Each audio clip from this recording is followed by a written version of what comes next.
We can move on to the next club, Keith, talk about Aston Villa. Now, talking of the spending cap, they actually voted against it. Why do you think they did that? And what were their main reasons for that decision?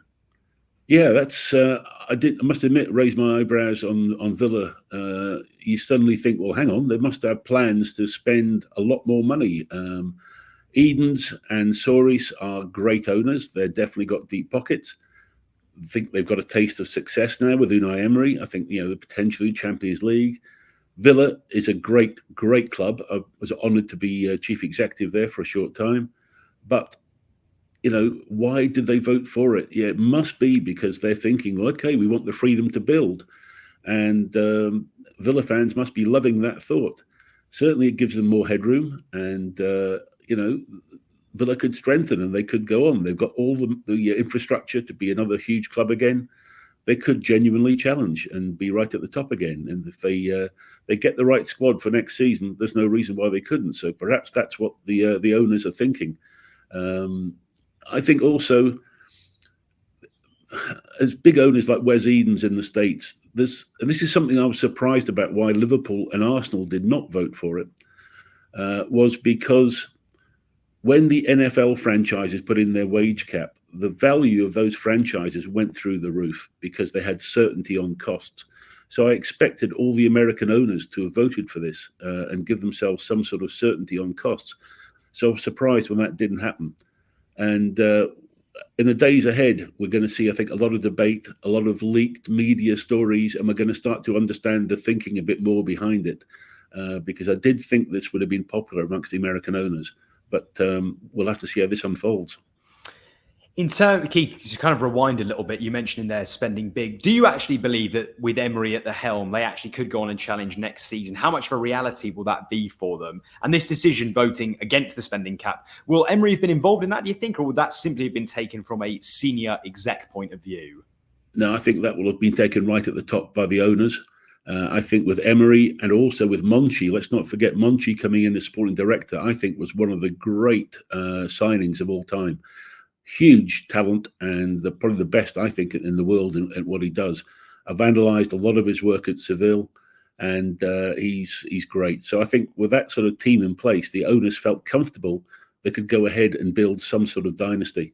And, they're looking at the next 4 or 5 years without doubt, and they're looking to improve every year. So I think Villa have got it all just now to go forward. So good luck to them. We all know they're in a very competitive end of the table, but they've got a chance. And I think they feel that they've got the right management team in place, both on and off the pitch. They've got a chief executive or managing director, or I think he's head of commercial operations is his title, who's come in from the States. I think he's made a few missteps as he's gone forward, but he seems to be settling down a bit now. Look, let's hope Villa go on and do challenge. I mean, it makes everybody happier if there is. If only we could get FA Cup semi-finals back to Villa Park, that would make me happy as well. But I'm afraid those things are not going to be happening. Keith, we've seen links away from some of their big stars. Someone like Douglas Luiz has been linked with some clubs around both England and Europe.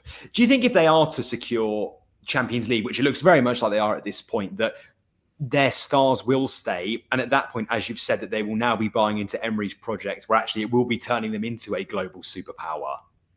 Yeah, I think Emery has got to be the one that's going to be the man manager that can keep them there. I think Luiz in particular has bought into the whole project. I think he's certainly playing better. I think the whole squad's there. It can be strengthened. And with Monchi's skills as well, I'm sure they've already got a blueprint going forward. And I wouldn't be surprised if Monchi's presented a blueprint for the next 4 or 5 years to the owners. And that's why they have voted for this freedom to spend more as well. There's no reason at all why that couldn't be the case. But I think Villa have got enough now to keep the Ollie Watkins, to keep the Louises, some of their star players, and possibly add more. So I think they've got a chance. And so you anticipate them to spend big then this summer? And do you have a potential figure you might give that they would spend potentially?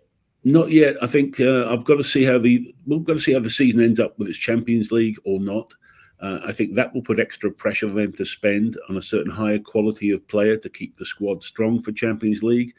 If it's just Europa League, and then they may not have the same pressure to spend. So let's just see where they end up right now before we put any sort of price tag on there.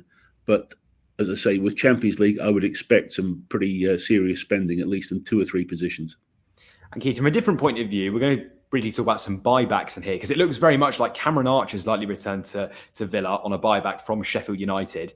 What are your thoughts? And actually, is that now going to be a way for clubs going forwards to potentially make money back on players?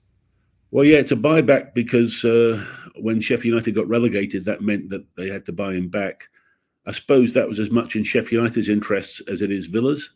I would expect Archer probably not, although he'd come back to Villa, I expect him to be moved on during the window.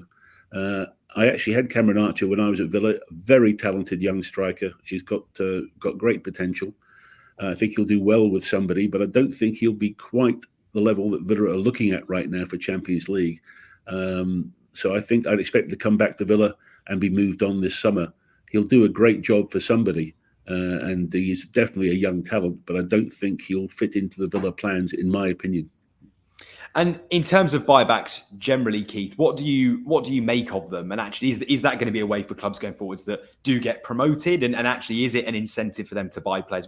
Where's your stance on that? Well, the buybacks, I'd rather actually commit, for the players' point of view, to them staying with the club if possible. And I think also when you are part of a club that wins a promotion, there is certainly something special that happens amongst that team and the chemistry. And so, you do have some great bonds, battling together to get a promotion. So I think a lot of players would prefer to stay with the promoted club and go up. However, we all know how financially brutal football can be. And if a young talent is scoring all the goals that gets them promoted, he's going to be a target for other potential Premier League clubs. Certainly, if they're on loan, then it will be the owning club that will have that decision as to what they want to do.